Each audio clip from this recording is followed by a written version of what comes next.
लड़की हूँ तो मेरा बाहर जाना थोड़ा मुश्किल होता है, क्योंकि हम इस एरिया से बिलॉन्ग करते हैं कि लड़की का जॉब करना थोड़ा अजीब माना जाता है। पर मैंने फिर भी कोशिश करी थी बहुत जगह जॉब्स की, बट नहीं हो पाया। हमारे गाँव में मनरेगा जो रोजगार होता है वो चलता है, तो मैंने उसमें भी काम किया है। हमें सुबह से शाम तक काम करना पड़ता था, बीच में थोड़ा लंच होता था। उसमें हमें 210 रुपए मिलते थे पर डे के। उसमें हमें नालियाँ साफ करनी पड़ती थी, रोडों में लोग जाते थे, बहुत शर्म आती थी नालियाँ साफ करने में। बट मैं अपने घर वालों का, मेरा भाई अभी छोटा है मुझसे, अभी 10th में पढ़ता है, उसका मुँह देखना पड़ता था, अपनी मम्मी का मुँह देखना पड़ता था, क्योंकि हमारे पास खाने के लिए भी कभी-कभी ऐसा हो जाता था कि नमक खत्म हो जाता था, कभी मिर्च खत्म हो जाती थी, कभी तेल खत्म हो जाता था। तो मम्मी पड़ोसियों के पास जाती थी कि आपके पास अगर थोड़ा-सा है तो दे दीजिए। इतने पैसे भी नहीं हो पाते थे कभी-कभी हमारे पास कि हम खुद अफ़ोर्ड कर सकें खाने की चीज़ें नॉर्मली। हमने इतने मुश्किल से ये दिन काटे। आज मैं एक अच्छी-खासी अपनी लाइफ़ जी रही हूँ। मैं पढ़ाई में अच्छी थी, लोगों को पता था ये बीएससी ज़रूर लेगी, पर घर की कंडीशन इतनी खराब थी कि मैंने बीए लिया। तो एक दिन मेरी क्लासमेट ही थी, मेरी दोस्त, उसका मैसेज आया, बोला तूने क्या लिया है? मैंने कहा मैंने बीए लिया है। उसने बोला नहीं तू मज़ाक कर रही है।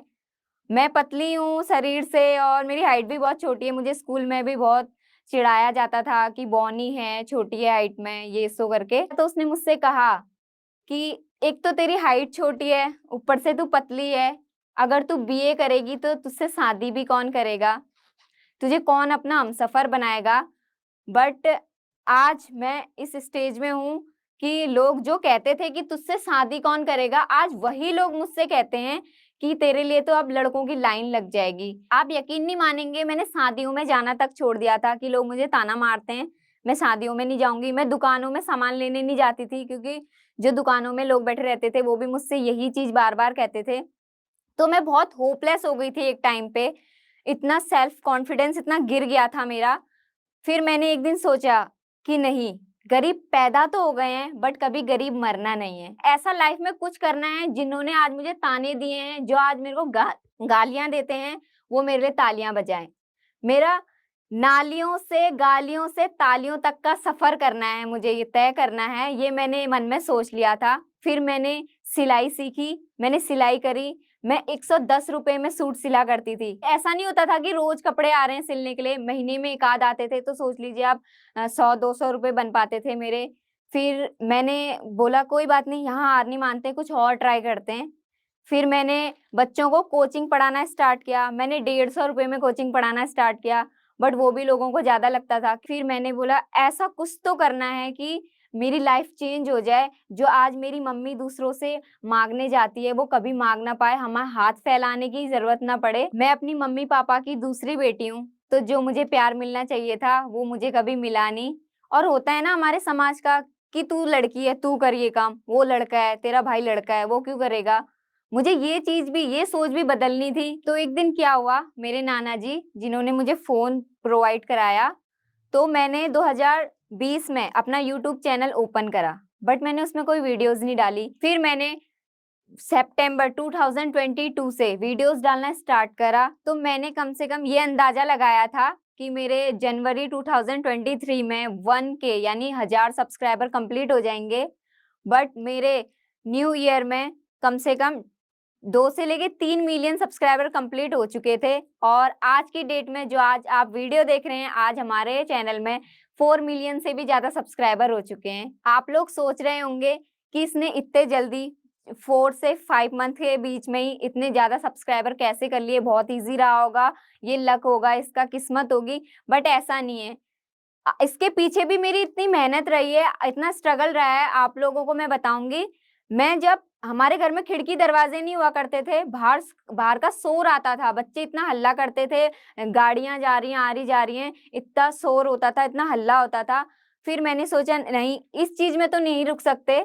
फिर मैंने अलमारी के पीछे और अलमारी के अंदर मुँह डाल के भी रिकॉर्ड करना स्टार्ट किया कि बाहर की नॉइज़ मेरे मोबाइल में ना आए, मैं वॉइस रिकॉर्ड करूँ तो आवाज़ ना आए। और मेरे इसके पीछे बहुत रिसर्च भी रही है। मैंने कम से कम 1 से डेढ़ महीना रिसर्च किया कि कैसे वीडियोज़ अपलोड करें, क्या टाइटल रखना चाहिए, ऐसा क्या करें कि जिससे हमारा चैनल बहुत जल्दी ग्रो हो। और बहुत से लोग इस बीच मुझे ताना भी देते थे, हाँ, थोड़े ही दिन का है तेरा, थोड़े दिन वीडियोज़ बनाएगी, फिर बंद कर देगी चैनल, सब ऐसा ही करते हैं। चैनल तो सब स्टार्ट कर लेते हैं बट आखिर तक कोई नहीं पहुँच पाता है, ऐसा मुझे ताना भी बहुत से लोग मारा करते थे। तो यूट्यूब ने मेरी ज़िंदगी को ऐसा बदल दिया, मतलब मानिए इतना बदल दिया है कि जहाँ मुझे 100 डेढ़ सौ रुपए में सिलाई करनी पड़ती थी, बच्चों को कोचिंग कराना पड़ता था, आज मैं महीने का लाखों कमा रही हूँ।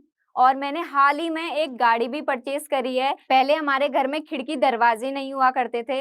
आज मैंने अपने घर की लगभग सारी कमियों को पूरा कर दिया है। पूरे घर की ज़िम्मेदारी मेरे कंधों पे है। जो रिश्तेदार मुझे पहले ताना मारा करते थे, मेरी मम्मी को भी ताना मारा करते थे, आज वही लोग कहते हैं आओ हमारे घर में बैठो, कभी तो आओ, अब तो आप बड़े हो गए हो, बड़े लोग हो गए हो, हमारे घर भी आओ। इस टाइप का रवैया चेंज हो गया है। आज की डेट में अगर मेरी मम्मी या मेरे पेरेंट्स कहीं जाते हैं तो कहते हैं हाँ, जो यूट्यूबर है सलोनी, ये सलोनी की ही मम्मी है। और अगर कोई हमारे घर से गुजर भी रहा होता है, तो वो ऐसे देखते हैं कि हाँ, वो जो यूट्यूबर है उन्हीं का घर है ये, कि झाँक-झाँक के देखते हैं हमारे घर को।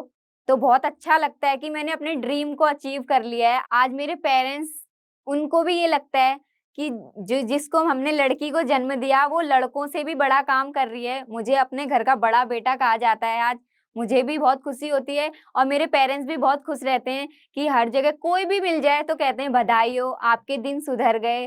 तो बहुत अच्छा लगता है। शायद अब मुझे कितने भी रुपए मिल जाएँ, शायद मैं कितना भी कमा लूँ, करोड़ों कमा लूँ, बट जो मेरा पहली कमाई थी वो मेरी लाखों करोड़ों जितनी थी। शायद मेरे पापा ने कभी अपने पर मंथ में इतना नहीं कमाया होगा जितना मैंने कमाया। और जिनकी वीडियोज़ देख के मैं सीखा करती थी कि वीडियोज़ कैसे बनाने हैं, वीडियोज़ कैसे अपलोड करनी है, मैंने उन सर के साथ भी अपना पॉडकास्ट किया। ये भी मेरा बहुत प्राउड मोमेंट रहा कि किसी सेलिब्रिटी के साथ मेरा पॉडकास्ट हो रहा है। तो ये था मेरा नालियों से, गालियों से, तालियों तक का सफ़र। उम्मीद है आप लोगों को मेरी स्टोरी सुनकर अपने सपनों को उड़ान देने का हौसला मिला होगा। धन्यवाद। It is said that when you educate a woman, you educate an entire generation. नारी सशक्तिकरण पर ये पंक्तियाँ हमारे दिल को जोश और हिम्मत से भर देती हैं। ऐसी ही हिम्मत भरी कहानी अभी हमने सुनी जोश टॉक्स पर और हमें उससे काफ़ी प्रेरणा भी मिली। ऐसी ही कहानी है लक्ष्मी जी की, जिन्होंने CS करके बड़े शहर में वो आए जॉब का सपना लेके, पर उन्हें यहाँ जॉब नहीं मिल पाई। पर उन्होंने हिम्मत नहीं हारी, जोश के साथ उन्होंने कम्युनिकेशन स्किल्स पर काम किया और आज एक बड़ी कंपनी में वो काम कर रही हैं। लक्ष्मी जी की ही तरह कई स्टूडेंट्स जैसे कि वैशाली जी, नीला, प्रणाली, आरती और उषा जी ने मिलके जोश स्किल्स के साथ उन्होंने कम्युनिकेशन स्किल्स पर काम किया और आज एक बड़ी कंपनी में वो काम कर रही हैं। लक्ष्मी जी की ही तरह कई स्टूडेंट्स जैसे कि वैशाली जी, नीला, प्रणाली, आरती और उषा जी ने मिलके जोश स्किल्स के साथ विभिन्न स्किल्स जैसे कि spoken English, communication skills, personality development, finance, business building सीखकर आज अपनी अलग पहचान बनाई है। आज ही अपने जैसे लाखों स्टूडेंट के साथ भारत के number 1 spoken English learning app जोश स्किल्स ऐप के साथ अपनी इंग्लिश लर्निंग जर्नी शुरू करें। क्या आपको पता है, जब भी कोई मुझसे पूछता है मैं पर्सनली किस टाइप का गेम खेलना पसंद करती हूँ, तो my answer is always the same. I love those games जिसमें थोड़ा एक्शन हो, थोड़ी किलिंग भी, थोड़ा